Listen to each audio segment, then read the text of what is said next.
Organic alternatives to soil fumigation. Soil-borne pests, pathogens, and weeds can reduce yield and quality of crops significantly. Walking among crops infested with soil-borne pests and diseases, one can find weeds, soil-borne pests, and brown plants caused by fungal pathogens. Lower yield and fruit quality will result in lower farm profits. Disinfesting soil prior to planting thus becomes essential to improve farm performance. Currently, soil fumigation is one of the most effective ways to fight weeds, soil-borne pests, and pathogens. However, it has many negative environmental, ecological, and human health effects, including surface and groundwater contamination, soil quality reduction, air contamination, and human illness. According to the California Department of Pesticide Regulation, an average of 115 fumigant illness cases per year were reported between 1992 and 2015. To avoid the drawbacks of chemical soil fumigants, there exist sustainable alternatives, including solarization, anaerobic soil disinfestation, and biosolarization. California is a large state with diverse climates. Let's see how these practices may vary depending on region. For example, in Southern California areas like the Imperial Valley, summers are extremely hot and dry. These conditions prevent farmers from planting crops during the season, but provide a great opportunity to apply soil solarization. Solarization is a simple technique, and videos and guidelines for application are provided by the UC Davis Cooperative Extension. To apply it, the target area is smoothed and covered with plastic tarp. The soil must be wetted to improve heating capacity.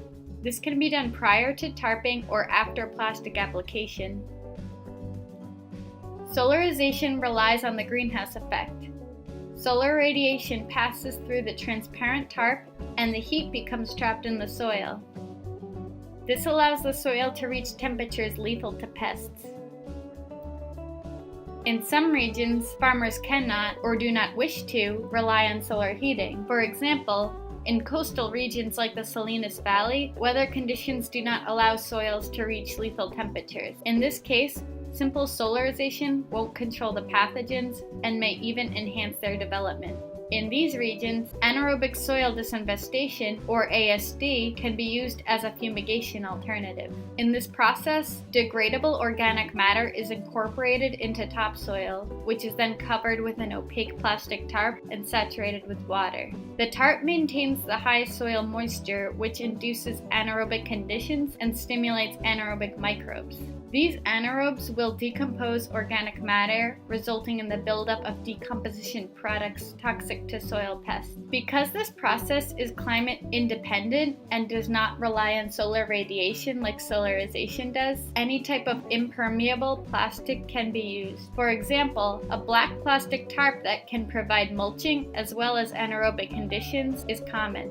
In areas where organic matter and solar radiation are readily available, we can merge principles of solarization and ASD into biosolarization. Biosolarization uses the solar heating from solarization in combination with anaerobic degradation of amendments similar to ASD. The application of clear plastic tarp not only increases the soil temperature, but also increases the activity of beneficial microbes. As a result, byproducts of the breakdown of the organic matter will build up along with additional biological heating. All of these factors together increases the speed at which soil is disinfested. In short, these fumigation alternatives use a variety of actions to disinfest soil. The most important are heating, biopesticides, and oxygen depletion. Adding the organic matter would also increase beneficial microbes that would ultimately improve soil health post-treatment. In addition, adding organic matter can reduce the duration of the treatment. This table outlines the action of each technique.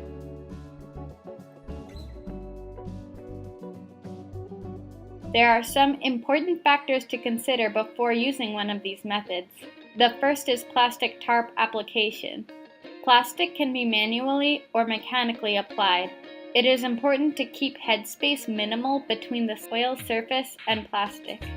To guarantee biopesticide accumulation and a low oxygen environment, impermeable film is recommended. Finally, transparent plastic tarp will promote higher solar heating, but may actually promote weed growth in colder regions. Several irrigation practices are compatible with these fumigation alternatives, including sprinkler, drip, flood, and pulse irrigation. Specifically for ASD, drip irrigation would be the most desirable, as it would allow additional irrigation periods during the treatment to guarantee anaerobic conditions. Soil texture and structure are also key factors that affect the efficacy of these processes. Anaerobic conditions are difficult to achieve with sandy soils, and so they may need additional inputs of organic matter and water. However, sandy soils will recover faster and can be used for planting soon after treatment. Heavy soil, on the other hand, will promote anaerobic conditions for longer periods, needing less irrigation and organic matter inputs, but the slow diffusion of the biopesticides warrants longer remediation time between plastic removal and planting. Given constraints of geography and resources, one of these pest management strategies may be successfully employed as a fumigation alternative. These techniques are also becoming a promising tool to manage organic waste.